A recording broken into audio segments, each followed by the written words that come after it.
It's Thursday. Did it hurt falling from heaven? The heaven where Romney's Mormonism could be a political hurdle? Up next on Hotline TV. We see parents who dream big, of honor students and artists. By supporting programs that help children learn, we help parents watch their dreams come true. From the Watergate building in Washington, this is Hotline TV. Now here are Hotline editors Mike Memoli and John Mercurio. It's Thursday. I'm John Mercurio. It seems like political coverage has gone the way of lame pickup lines lately. Who knows? Maybe the news, like the guy on his 7th bourbon and Coke, it rumors, Is that supposed to be me? is going through a rough spot right now. Speaking of which, but this week seemed to be all about deja vu. Today, speaking of which, special guest host Mike Memoli. It's got one of those names you just don't really know how to pronounce, and I haven't had the time in my hard and very serious and important job to try to figure it out. But anyway, Mike and I have found some of the most notorious repeat offenders, and we'd like to rank them on our recycling board. First of all, Mike. Thanks for having me. It's Thank you, true Mike, for honor. joining the show. John, is that how you pronounce it? That is correct. That is correct. All right, we got this. We got Harris recycling board. It's empty now. We got a lot of storylines that we've been hearing about. We heard a lot. We heard about almost all these stories, I think, this week. Let's rank who we think is the most repetitive, the most ridiculous storyline that just will not go away. You start. All right, let's go with Cheney's influence on the decline. We have Scootergate we just had last week. Of course, the indictment, and of course, we have Time Magazine this week with a big picture of Cheney and a cloud over him. We've heard this before, though. Right. I mean, he shot a guy last year, and He did do that.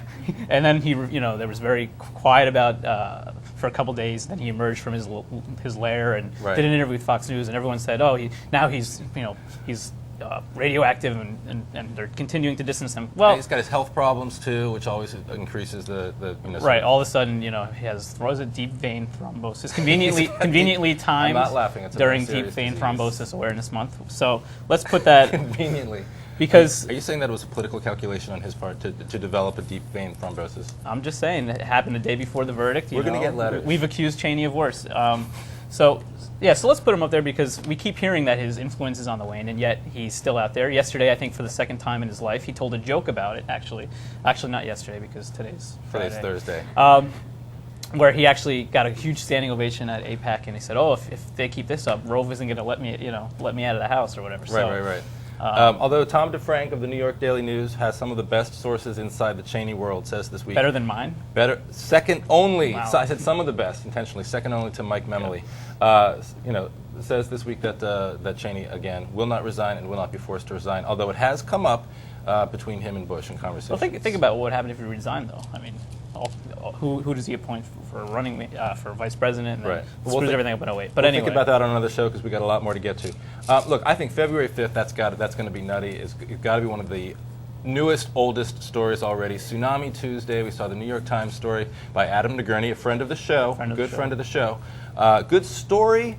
Finally made its way to the front page of the New York Times. A lot of interesting aspects to it. I think by February 5th of next year, we're going to be tired. We're going to be so damn tired of that. So we're tired of it because every time a local state legislature committee votes on it, it becomes front page news and everyone freaks out about it. So yeah, this is an exclusive story that we see every other day. The reason that I think it remains somewhat interesting is not necessarily because of the deep impact or the serious impact that it's going to have on the campaign, but because on the nomination, but because of the different ways that the candidates are adjusting to it. Right. I mean, who would have thought 6 months ago that John Edwards would be coming out with a press release announcing that Richard Cody had endorsed his campaign? I mean, America's governor. America's governor is endorsing America's sweetheart, and I don't think that would have made as much of a big deal if New Jersey. If New Jersey was still in June, no one would care what Dick Cody thought, other than me and maybe producer Nora. Exactly. But no, it's a big deal, and also, they're heading to California now earlier, and they're heading to, Barack Obama's going to Denver this week. Where we don't even know when that primary is. So Your turn. You got to spend some more time.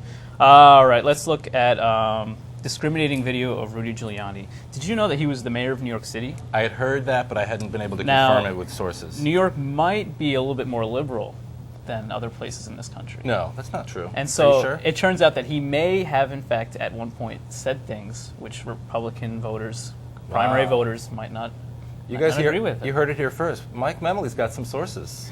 Who would have thought it? Who would have thunk it? Yeah. All my days at Regis High School. And you know what else we could have put on this board, and what we can sort of incorporate in this storyline? Have you heard that YouTube is having a pretty positive, or not positive, but It's a dramatic impact? It's on even the having an campaign? impact on the Pittsburgh mayoral race. So I mean, Wow. it's that. Well, big. the internet's a big thing, apparently, according to sources that I've been able to talk to over the past couple of days. Well, yeah, but the point is that everybody has a video on YouTube now, and who cares?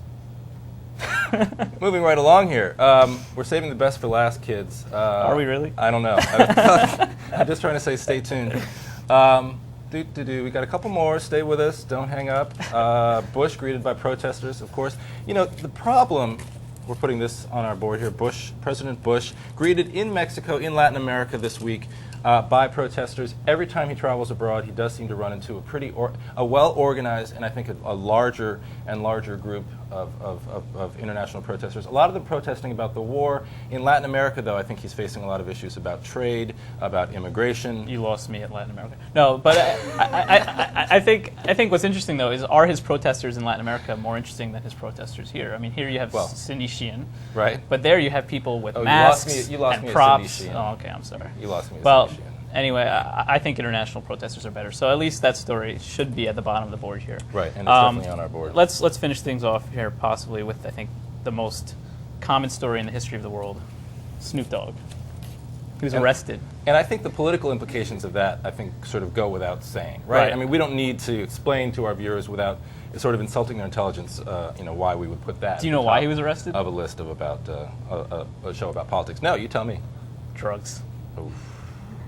Would you believe it? Stay away from them, kids. All right, that's all for today. Remember, reuse, reduce, and recycle. Thanks for joining us. We'll see you tomorrow on The Big Show. Peace out, homies.